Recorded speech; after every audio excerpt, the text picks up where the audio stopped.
चाचा और आम का पेड़। किसी मोहल्ले में पहलवान चाचा रहते थे। उनका घर मोहल्ले के सबसे किनारे मौजूद था।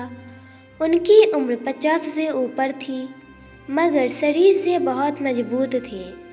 घर में चाची के अलावा कोई नहीं था। उनके पास भैंस थी जो काफ़ी दूध देती थी। उनके आंगन में आम और अमरूद के पेड़ थे जो कि फलदार थे। चाचा जब भी घर से बाहर जाते थे, उनके आंगन में बच्चों की भीड़ आ जाया करती थी। चाचा की तनी मूंछों से डर जाने वाले लड़के चाची से घुल मिल गए थे। चाची के आंगन में खेलने वाले बच्चों को चाची खाने के लिए आम और अमरूद दिया करती थी।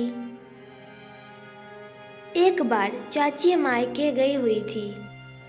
चाचा के आंगन में बड़े बड़े आम के फल लगे हुए थे। लड़के आमों की लालच में चाचा के आंगन में आना चाहते थे, पर चाचा के डर की वजह से वह हिम्मत नहीं जुटा पाते। चाचा का स्वभाव कठोर था। लड़के जानते थे इनसे कुछ भी मिलने वाला नहीं है। कुछ लड़के हिम्मत करके चाचा से अनुमति लेने गए। चाचा को कसरत करते देख डर के मारे उनकी हवा निकल गई।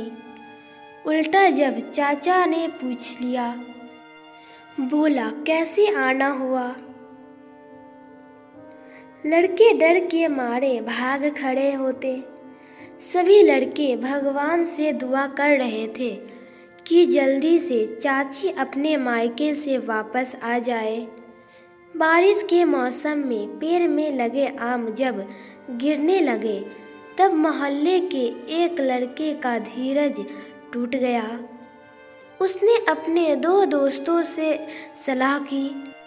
दोपहर में चाचा जब घर से बाहर गए हुए थे, तब तीनों लड़के चाचा के घर में घुसकर चोरी छुपे आम के पेड़ पे चढ़कर आम के फल को तोड़ने लगे।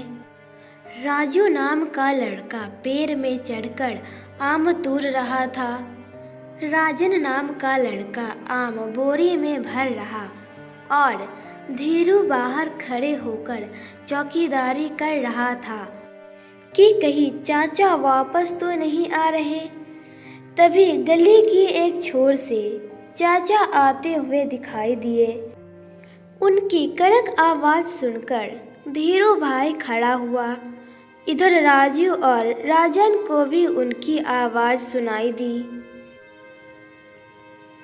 दोनों के हाथ पैर फूल गए।